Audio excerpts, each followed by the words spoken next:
Hello and welcome back to a bonus ReeVlog. Pumpkins are done. I might show you them, depending on how I feel presently. I need to check and make sure that the front door is locked and stuff, but it shouldn't be too hard. It is directly in front of me. But yeah, I just got back from Kungfu, went to the loo. Kungfu went well today. We did more stances than I would have liked, but the new guy Nathan really needs to practice his stances, so that's fine. And I'm happy to go through them with him. I just didn't like the stances in the stepping, because I really hate dragon and reverse dragon stepping.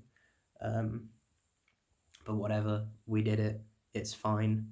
But we got to go through my stuff because I asked my instructor whether he could evaluate how long he thinks it'll be until I grade. And he hasn't said. I'm probably going to message him and say, I know we still need to do applications and kicks, crane blocks, the form, and the 2 and 4 winds drill, and pounding wave. But if we can go through those next week, can I get an ETA on grading? But in going through stuff, I learned some very useful stuff on crane's beak that I need to do for this grade. So I'm going to try and put you on the stairs and demonstrate. Let's see how we can do this. Can I do that? That seems like it might work. So the target areas for it, there are 7 of them, are, sorry, that plane going past, the eye, the temple, which is apparently back here somewhere, but whatever, I thought it was here. I just saw the plane through the window. Yeah, so eye, temple, behind the ear, in the clavicle, the pectoral muscle, the sternum, and the groin. That's the 7. And what you do is you take your left hand and apply it to their right side, and then you take their right hand and apply it back up the body on the left side. But I only learned this today. And bear in mind, I've been doing this belt for 2 years now. But because I haven't asked the questions, and my instructor's not instructed above where I currently am, I've not made a great deal of progress. But now I'm starting to ask the right questions because I need to progress.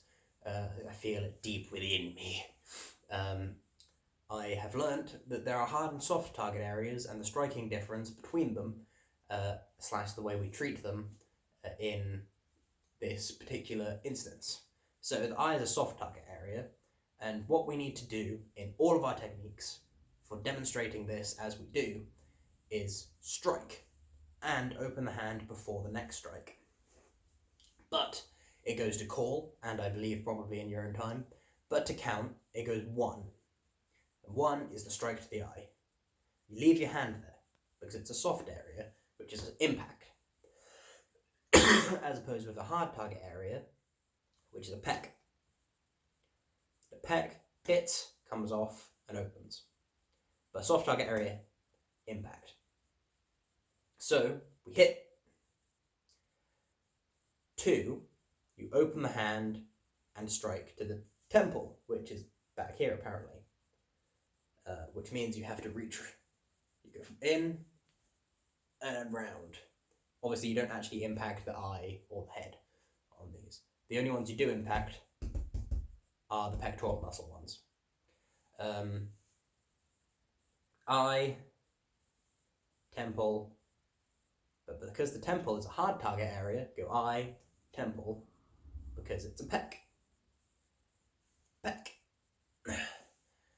I only learned that today. And, better yet, go this, which I would have thought would be a hard target area because there's bloomin' bone here, is a soft target area. So it's eye, temple, behind the ear, collarbone, which is also a hard, soft target area, even though there's bones all around it. This one I understand being soft. The pec, which is a hard target area, even though it's soft. The solar plexus, where you change stance and strike like that and open off because you block, but it's towards the solar plexus, so it actually acts like that. Obviously you're not doing these to yourself, you're doing these to someone stood next to you. And the groin, which is a soft target area, but you treat like a hard one because you also block it. And then the other side.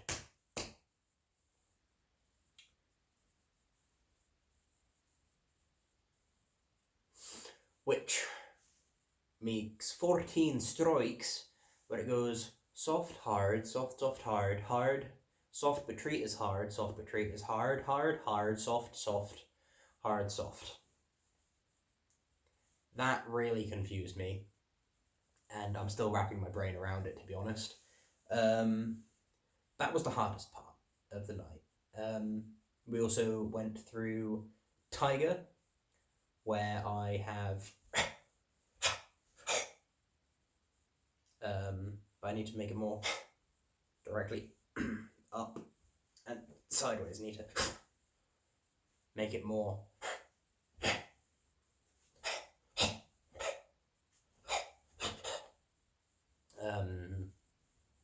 visceral, angry seeming.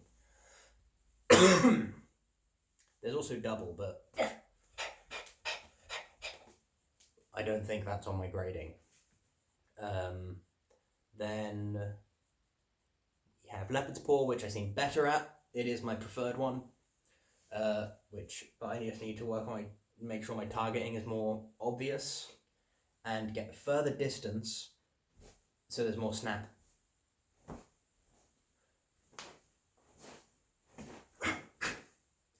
With all of the techniques.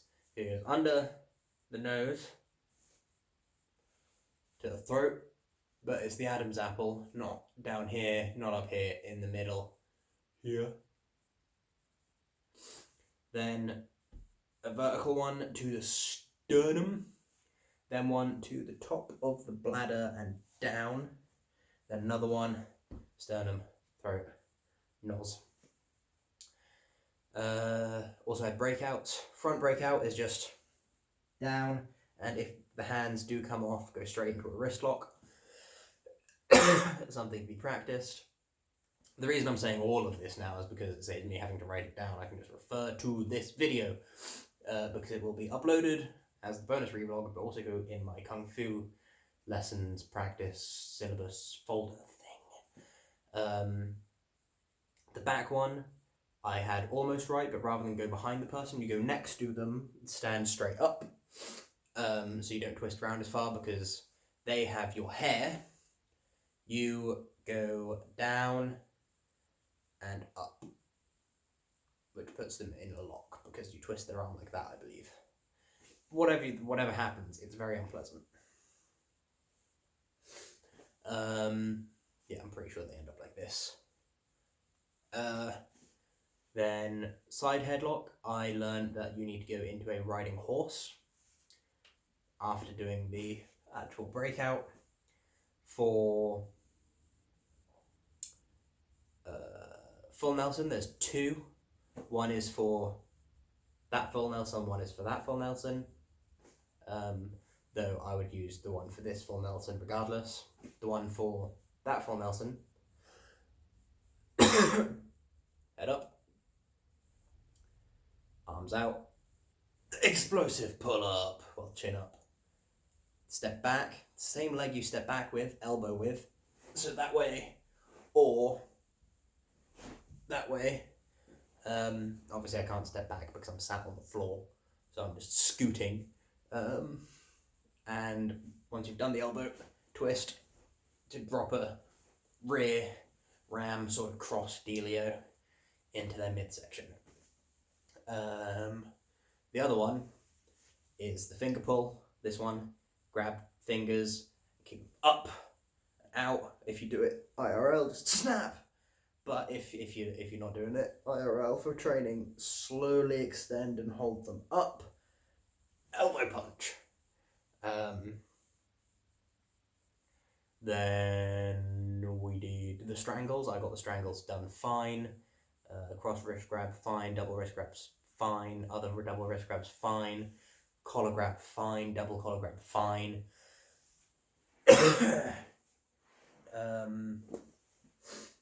Did we do anything else? Double wrist grab. I don't know if I mentioned that. Got that fine. I think that's most of what we did. I spent the majority of it going through Leopard's Paw, Tiger Claw, and Crane's Beak. Crane's Beak being the one that needs the most work, and the one that will get the most attention. And I am worried about my kicks, specifically the kicks. Like, they're real bad, but I don't know how to improve them. I try and I try. So I'm hoping that I can go through those with my instructor next week. As for the form, I can practice that on my own.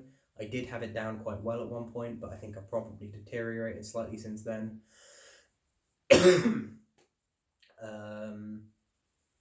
That's the form. Then the 2 and 4 winds drill we did last session before today. That went okay. Crane blocks are a bit awkward, but I think I'm getting there with them. Which is pounding wave, which, provided I get the first move right, I'm okay with, though I'm still not great at turning. Anyway, let's see about showing those Pompykins. Pompy Pomps. Is this locked? Yes. Cool. The light will come on in the back garden, as that is where the Pompy Pomps are. But I do have lights in them, so only electric ones. But you should be able to see me and them better. Yeah, there we go. Lights on. So what we have here is Pompy Pomp 1, which is a pentagram. As you can see, there's a little electric light in there because I thought it'd be cool. This is Pompy Pomp 2, which is a face, as you can see. Classic. This is Pompy Pomp 3, which is another pentagram. And this is Pompy Pomp 4, which is a symbol that I used in D&D once. And they are all of the Pompy Pomps. Pompy Pomp 4 doesn't currently have a light in it, because Pompy Pomp 1 and 4, I couldn't get the lids off, like the tops of them. So I decided that I would push a light through Pompy Pomp 1, because it's got a big opening in it. But Pompy Pomp 4 didn't have enough space to push the light through. Anyway, I'm gonna go now. Shower, most likely. Then bedtime. But yeah, I said I would probably show you guys the Pompy Pomps. So there you go, you just had to sit through 10 minutes of me rambling about Kung Fu. Hopefully you enjoyed. But regardless, I'll catch you cats on the flip-flop. Goodbye.